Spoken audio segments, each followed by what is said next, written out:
إن أول بيت وضع للناس للذي ببكة مباركا وهدى للعالمين.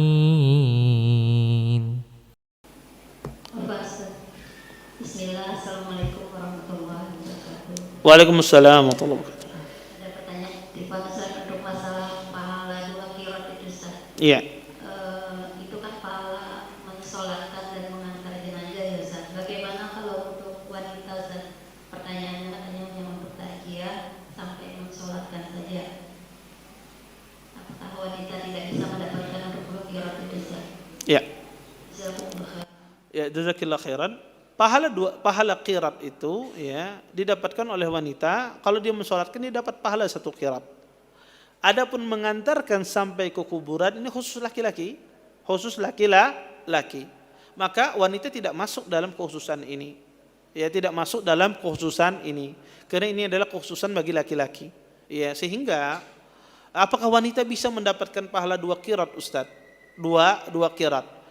Iya, dia bisa mendapatkan pahala tersebut. Saya katakan tadi, kalau seandainya pertama ya mengantarkan jenazah tapi tidak bercampur dengan laki-laki, ini mustahil.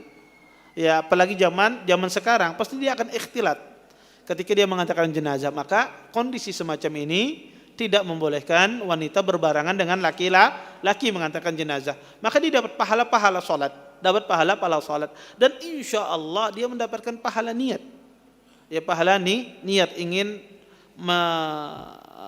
mengerjakan pelaksanaan jenazah sampai akhir, maka insya Allah dia dapat pahala dari pahala niat.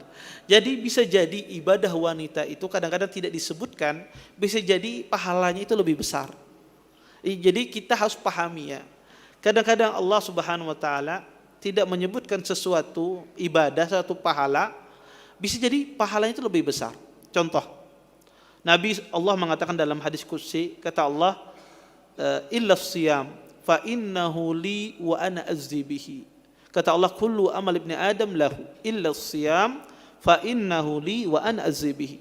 Setiap anak Adam itu amalannya untuknya kecuali puasa. Kata Allah, saya akan membalasnya. Allah tidak menyebutkan pahala di sini.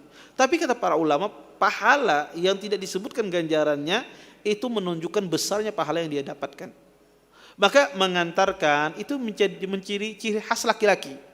Ciri khas laki-laki. Wanita Ustaz terus dapat apa? Dia dapat insya Allah pahala yang mungkin bisa jadi sebanding dengan itu, bisa jadi dia lebih besar daripada itu.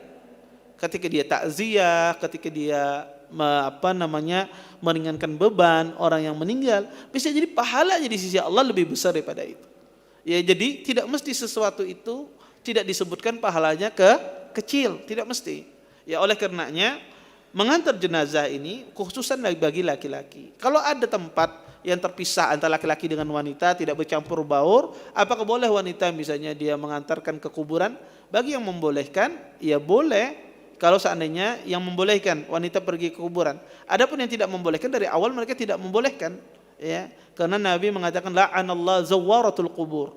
Allah melaknat wanita-wanita yang ziarah kubur. Ulama mengatakan ini adalah wanita yang sering ziarah.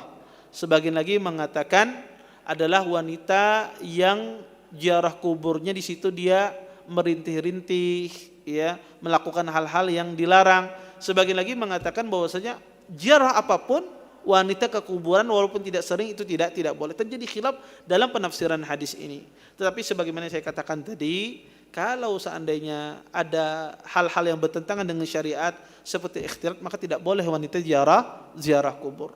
Ya, maka cukup wanita menyolatkan, tidak perlu dia mengantarkan sampai ke kuburan.